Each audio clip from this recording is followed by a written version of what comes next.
अस्सलाम वालेकुम रहमतुल्लाहि व बरकातुहू। मुअज़्ज़ज़ सामीन, हम अल्लामा अमादुद्दीन इब्न कसीर की क़ससुल कुरान पढ़ रहे हैं। आज का हमारा सबक नंबर 42 है। हेडिंग है हवा कब और किस दिन शुरू हुई। यह हज़रत हूद अलैहिस्सलाम की कौम का वाक़या है, कौम आद का।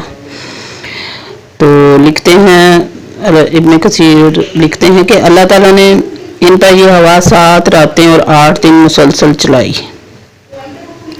और आयत में मज़कूर लफ्ज़ हसूमा का मफ़हूम है कि मुकम्मल और मुसलसल। कहते हैं कि हवा की इब्तिदा जुमा के दिन हुई और बाद कहते हैं कि बुध के दिन हुई। अल्लाह अज़्ज़ा व जल्ला फरमाते हैं कि तू कौम को इस तरह देखेगा गोया वो गिरे हुए खजूर के तने हैं। अल-हाक़्क़ा। अल्लाह ताला ने इनको खजूर के तनों के साथ तशबीह दी है जिनकी शाखों को काट कर खाली तने बाकी छोड़ दिए गए हों। वाक़या यूँ हुआ कि हवा इनके पास आई, इनको फ़िज़ा में उठाती, फिर इनको सर के बल नीचे पटक देती और सर तन से जुदा हो जाता और धड़ टुनमुन दरख्त की तरह बगैर सर के रह जाता। जैसे कि अल्लाह ताला ने फरमाया कि बेशक हमने इन पर सख्त हवा मनहूस दिन में भेजी, यानी वो दिन इनके लिए मनहूस साबित हुआ और इन पर मुसलसल अज़ाब जारी रहा। वो हवा लोगों को उठा उठा कर फेंक रही थी गोया वो उखाड़े हुए खजूर के दरख्तों के तने हों। जो लोग कहते हैं कि वो जारी दिन बुध का था और फिर वो इससे बुध के दिन को मुस्तकिल तौर पर मनहूस ख्याल करता है, वो गलती पर है। इसका ये ख्याल कुरान के खिलाफ है, क्योंकि अल्लाह ताला ने दूसरी जगह कुरान शरीफ में यूँ फरमाया है कि पास हमने इन पर सख्त तेज़ हवा मनहूस दिनों में भेजी। और ये वाज़ेह हो चुका है कि वो 8 दिन थे। अगर वो दिन बजाते खुद मनहूस होते तो हफ्ता के 7 दिन ही मनहूस और बेबरकत करार पाते। और इस बात का कोई भी कायल ही नहीं, बल्कि मकसूद तो ये है कि वो दिन इनके लिए मनहूस साबित हुए। अल्लाह ताला ने इरशाद फरमाया और आद में निशानी है जब हमने इन पर बांझ यानी नामुबारक हवा भेजी, यानी इस हवा से कोई भलाई और बरकत का नतीजा ना निकला।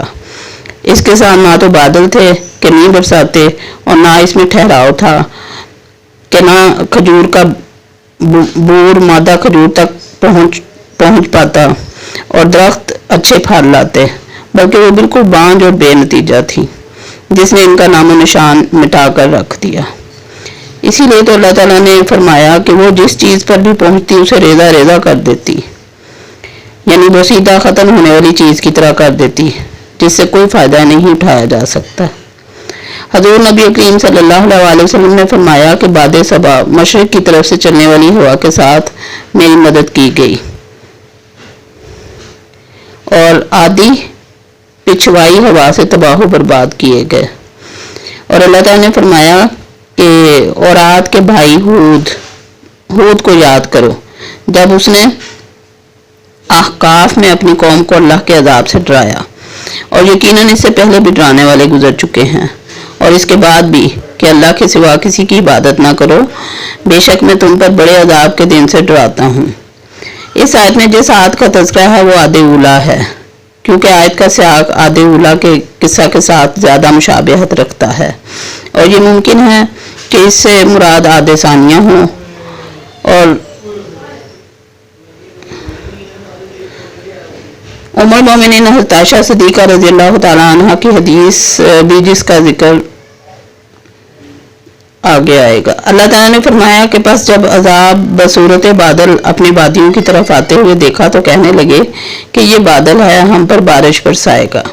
यानी जब आसमान की फिजा में बादल नमूदार हुआ और वो इसकी तरफ मतवज्जो हुए तो उन्होंने इसे बारिश वाला बादल समझा, लेकिन वो इनके लिए अजाब का बादल साबित हुआ। उन्होंने इसको रहमत ख्याल किया, जबकि वो इनके लिए नेमत और रहमत का बायस बना और वो इसे भलाई की तवक्को रखते थे, लेकिन उन्होंने इसे इंतहाई शार और बुराई पाई। इसीलिए अल्लाह ताला ने इनको खिताब करते हुए फरमाया बल्कि वो तुम्हारा जल्द तलब किया हुआ अजाब था। फिर अल्लाह ताला ने फरमाया कि वो हवा थी जिसमें दर्दनाक अजाब था। एहतमाल है कि इस अजाब से मुराद वही तेज तेज़ो तुम ठंडी और हाथ से गुजरी हुई हवा हो, जो इन पर 7 रातें और 8 दिन मुसलसल चलती रही और इनमें से किसी को ना छोड़ा। और इस हवा ने इनका पीछा किया हत्ता के पहाड़ों की घाटियों और गारों में इन पर दाखिल हुई और इनको बाहर निकालकर तबाह बर्बाद कर दिया। इनके मजबूत और बुलंदों वाला घरों और किलों को इन पर दे मारा। जिस तरह उन्होंने अपनी कुव्वत और जोर पर डींगे मारी और कहा कि हमसे ज्यादा जोर और ताकत वाला कौन है, तो अल्लाह ताला ने इन पर ऐसी हवा मुसल्लत की जो इनसे ज्यादा ताकतवर और इन पर बहुत ज्यादा कुदरत रखने वाली थी, और वो रीह अकीम थी। और ये भी मुमकिन है कि ये हवाएं बाद में बादल को लाई हों और कौम आद में से बाकी ईमानदार लोगों ने समझा हो कि इस बादल से इन पर रहमत बरसेगी और ये इनके लिए मदद का सबब होगा, लेकिन अल्लाह ताला ने इससे इन पर आग के शरारे बरसाए। बहुत से लोगों की यही राय है। ये अज़ाब तो ऐसे ही है कि जिस तरह अल्लाह ताला ने मदियन वालों पर 2 चीज़ों यानी ठंडी हवा और आग का अज़ाब मुसल्लत किया, और ये एक किस्म का सख्त तरीन अज़ाब होता है, और इसके साथ साथ इन पर चीख भी आई, जैसे कि अल्लाह ताला ने सूरह मोमिनून में जिक्र फरमाया है। वमा अलैना इल्लल बलाग। अल्लाह हाफिज़।